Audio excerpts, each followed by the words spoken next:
Today, we're going to unpack the story behind one of the most famous books ever. And we're going to do it by looking at the life of its author, Miguel de Cervantes. See, we're going to find out how one man's incredible suffering didn't just shape him, it literally became the ink he used to write a timeless masterpiece. Don Quixote, I mean, come on, it's a book that needs no introduction, right? Even if you've never cracked it open, you know the image, that idealistic knight, charging at windmills with his loyal squire Sancho Panza right there with him. It's a story that's been around forever. But what's really fascinating, the thing we're digging into today, is the story behind the story. You know, the book itself is just this incredible study in contrasts. It's this brilliant mix of, soaring ideals and just brutal, harsh reality.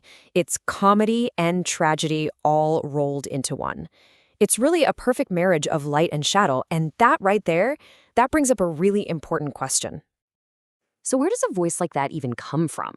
I mean, how does one person create something so full of both heroic fire and, at the same time, this gritty, cynical realism? Well, the answer isn't something you're going to find in a library or a classroom. Nope. It was forged in the absolute heat of battle. Okay, so let's set the scene. We're going all the way back to 1571.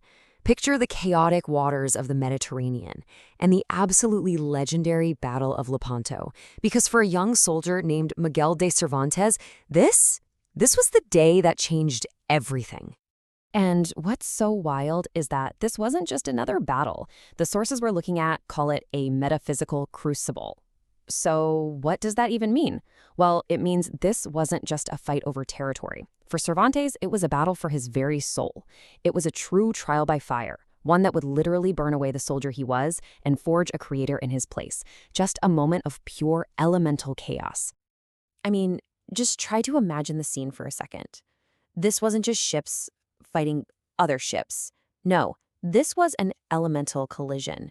You've got fire raging from burning galleys, meeting the cold, dark water of the sea. And then you've got this constant clash of shadow and light. Thick black smoke from the cannons is blotting out the sun, and then bam, it's pierced by the flash of another explosion. And maybe most importantly, inside every single person there, an internal war is raging. That primal, gut-wrenching fear of death clashing head-on with the raw courage to keep fighting. Cervantes wasn't just watching this from the sidelines, he was right in the middle of it, and it was about to leave a mark on him forever. So, in the middle of all that chaos, Cervantes was badly wounded. He took 2 gunshots to the chest, and another one that completely shattered his left hand, making it useless for the rest of his life. But here's the thing. That devastating injury, it would become the key to everything. He had a name for it. La herida que ilumina. In English, that means the wound that remembers, or sometimes it's translated as the wound that illuminates. Just what an incredible concept, right? For Cervantes, his scars, his permanently damaged hand, these weren't signs of weakness, not at all. They became what our sources call his metaphysical signature, basically a physical mark that stood for a much deeper spiritual transformation. It defined his entire new identity. He wasn't a broken soldier anymore. He was a creator who had been initiated by fire. So the key takeaway here is that this wound had all these layers of meaning. First, it was his rite of initiation, right? The fire of battle literally burned away the man he used to be. Then it became a gateway to a deeper kind of vision, giving him a clarity he never had before. And finally, his own body became a kind of living archive, forever holding the memory of that intense clash, of fire, of shadow, and of courage. But believe it or not, the wound he got in that battle was only the beginning. In fact, if you look at Cervantes' entire life, it's basically a series of just brutal hardships. But here's the paradox. All that suffering is what fueled his imagination. It's like his experiences formed a kind of algorithm, a step-by-step process that would end up defining his art. Yeah, the sources actually call it a creative algorithm. And it's a great way to think about it.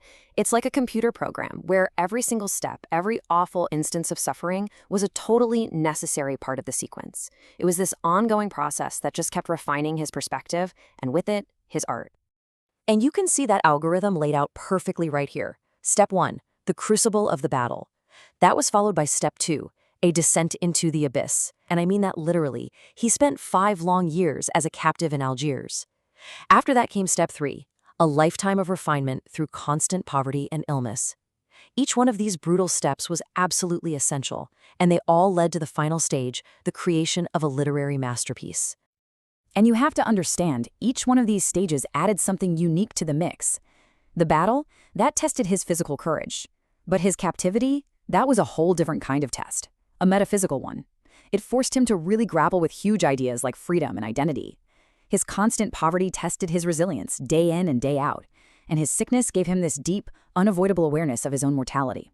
He was literally being shaped from every possible angle.